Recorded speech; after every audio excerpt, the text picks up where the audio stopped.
Hey everyone, Lauren and Harvey Hughes here with Lean Squad Fit, and we wanted to bring you another episode for Lean Squad Cuisine. So tonight we're going to make it a quick one. We are simply having stuffed bell peppers. We're going to go right into it tonight.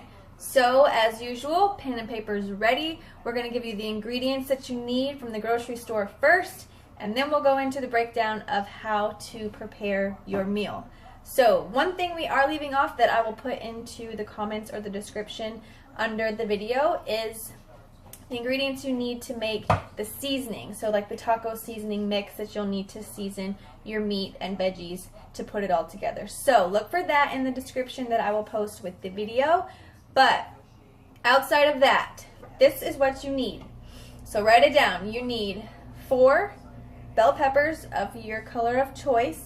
So we chose green, but you can do red, yellow, orange, totally up to you. So because we do leftovers, we make things for 2 nights. So we bought 4, but technically if you fill it up with, if you have big bell peppers, you really only need 2 for 2 of you, depending on how hungry you are and who you're trying to feed and that kind of thing. So tonight we actually just cooked 2 and probably only going to eat half of that because it's pretty full. So 2 to 4 bell peppers depending on who you're serving. 1 pound of extra lean ground beef. This is based on what we made. 1 large tomato. What else? So 1 full head of cauliflower. 1 white or yellow onion. And salt and pepper to taste, and a little bit of reduced fat cheese of your choice. Just for a sprinkle on top. It's not to load it up. You can even do the dairy-free versions. The Daya brand, I believe is how you say it, is a good alternative if you want to go the dairy-free route. We just put a little bit of reduced fat cheddar cheese right on top, shredded cheddar cheese, sprinkled a little bit on top. And I think that's it. We've got everything you need. So now that you wrote all that down, we're going to break down how we made it. So rinse all your veggies first. You're going to wash your cauliflower. You want to get a pot with a little bit of water in the bottom of it, and you're going to chop up your cauliflower and put that in the pot first, because that's probably going to take a little bit longer than most of the other things. So what you want to do is just a little bit of water in the bottom of the pan, put your cauliflower in, put the lid on top, and put it on medium-high heat, and it's going to steam, so it's going to cook fairly quickly. So you do still want to have your meat in the pan ready to cook at the same time.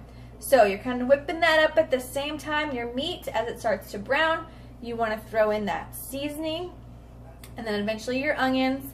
The tomatoes will go in last. You want to dice up your onions, dice up your tomato, and then make your seasoning ahead of time. Do that first if you haven't already made that prior to cooking this particular recipe. So make your seasoning first and then have that ready. So the meat gets done, you throw in the seasoning, stir it all up, drain the meat if you need to. Extra lean, you usually don't have to do it too much, but if you notice there's a lot of liquid or grease in the bottom of the pan, get rid of that before you start throwing everything else in.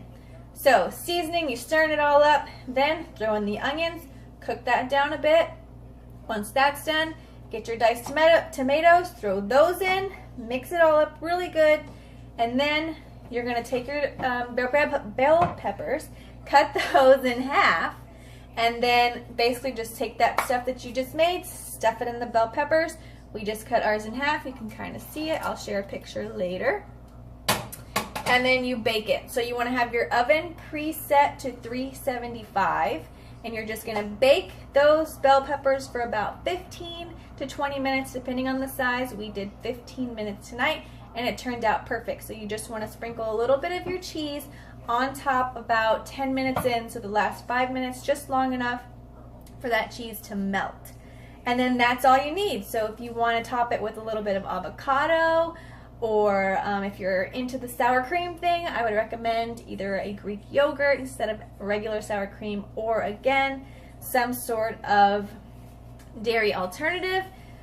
But salsa, salt, and pepper to your taste. So it's really whatever you want to do to add to it. You can add sides, but we have plenty of veggies, and this is just going to be what we're having tonight by itself.